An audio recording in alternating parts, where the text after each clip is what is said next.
We are all done with our project, but before we move on, I want to do a quick recap on the three server primitives that we learned about. So tools, resources, and prompts. In particular, I want to highlight something interesting about each of these, namely what part of an app is really responsible for running each. In other words, in a typical application, who is really running each of these things and who benefits from them? Well, we would say that tools are model controlled. This means that Claude alone is really responsible for deciding when to run a given tool. Resources are app controlled. In other words, some code running inside of your app is going to decide that it needs some data provided by a resource.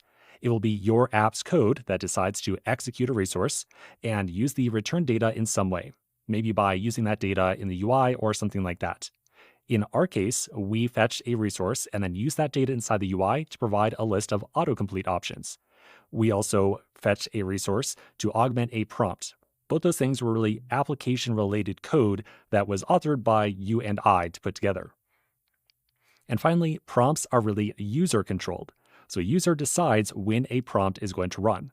A user might start the invocation of a prompt by clicking on some UI element, like a button or a menu option, or they might make use of a slash command, which is what we did. The reason I highlight what is controlling each of these is to give you some idea of their purpose. So if you ever need to add capabilities to Claude, you're probably going to want to look at implementing some tools inside of your MCP server or consuming some servers' tools through your MCP client. If you ever want to get some data into your app for the purposes of showing content in the UI or something similar, then you probably want to use a resource.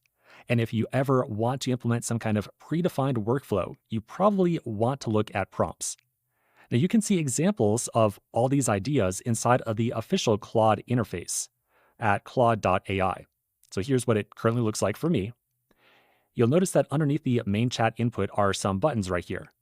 If I click on one and then click on one of these examples, you'll see that I immediately dive into a chat.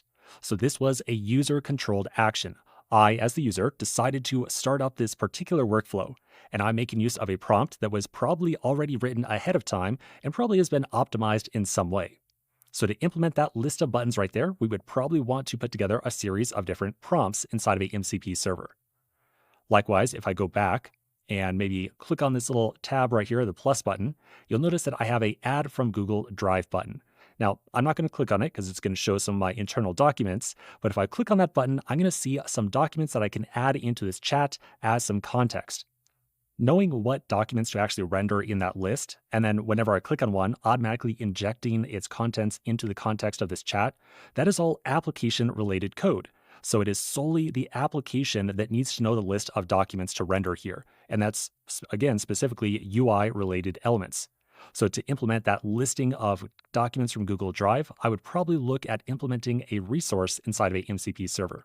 And then finally, if I enter in a message to this chat of something like, what is square root of 3, use JavaScript to calculate the value, and send it off, I'm clearly expecting Claude to somehow execute some JavaScript code, which would likely be done through the use of a tool. In this case, the decision to use a tool was 100% model controlled. It is the model that decided to use some JavaScript tool execution. To implement something like this inside of a MCP server, we'd likely want to, you guessed it, provide a tool. So in total, that's our three different server primitives.